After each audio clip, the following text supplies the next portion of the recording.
Hello YouTube. Hi, I just wanted to make a quick little video about why I think the TLR camera or twin lens reflex is the best camera for starting or getting into medium format film photography. So without further ado, this is a TLR. This is a Yashica C and it's from 1955.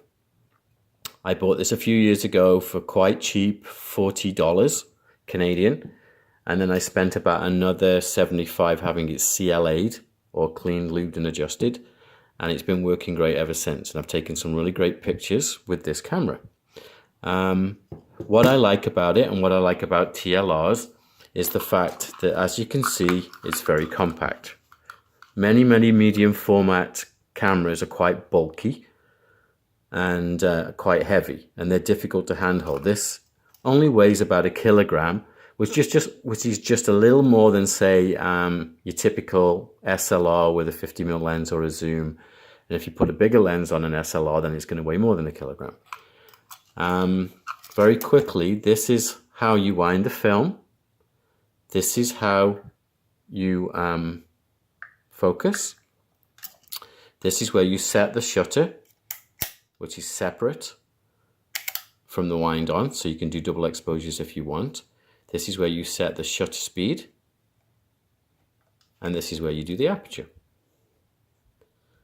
Okay, the reason why it's got two lenses is because this is the taking lens that actually takes the picture on the film, and this is the viewing lens which sends the image via a mirror that's fixed up into the viewfinder.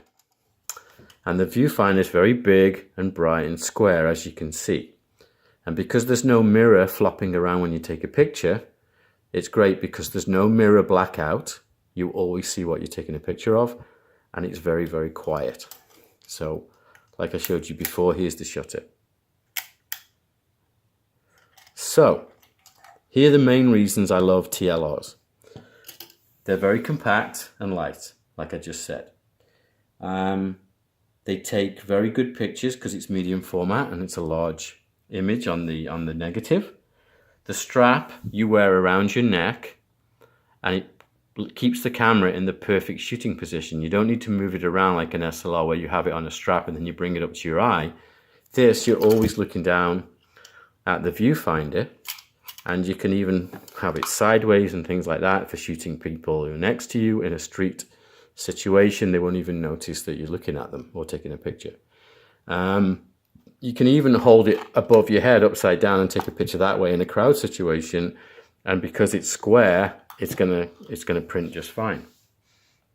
The downsides with this type of design are you can't change the lenses, you can't change the finders on most models, but when you're getting into photography in medium format, there's a lot to learn anyway and a lot to do. So having a modal system with all bits and pieces is going to be too complicated anyway. So that's why I think this is a great introductory camera to medium format.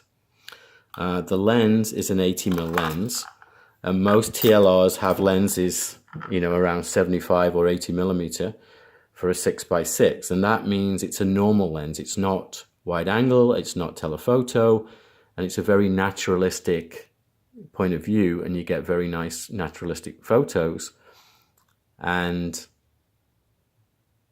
it's very versatile. You can do a lot with that. It's even more versatile than, say, a 50mm lens on a 35 because it's not as tight. It's not really wide angle, but you do have a little bit more angle of view than a 50mm on a SLR. Many famous photographers have used cameras like this, mostly Rolleiflex. Robert Doisneau, Robert Capa, Vivian Mayer, Diane Arbus, Richard Avon, people like that. And then in the studio, this camera was used to make many classic 60s shots by David Bailey, Helmut Newton, who worked for Vogue, and people like that. So it's a very versatile camera. And for street shooting in particular, it's very good. Even though it's big and it kind of stands out, because you're not holding it to your eye, you can actually take pictures of people without them noticing. That's basically all I wanted to say about this camera. If you've got any different opinions or you've got any more recommendations, please leave a comment in the comment section below, and happy shooting.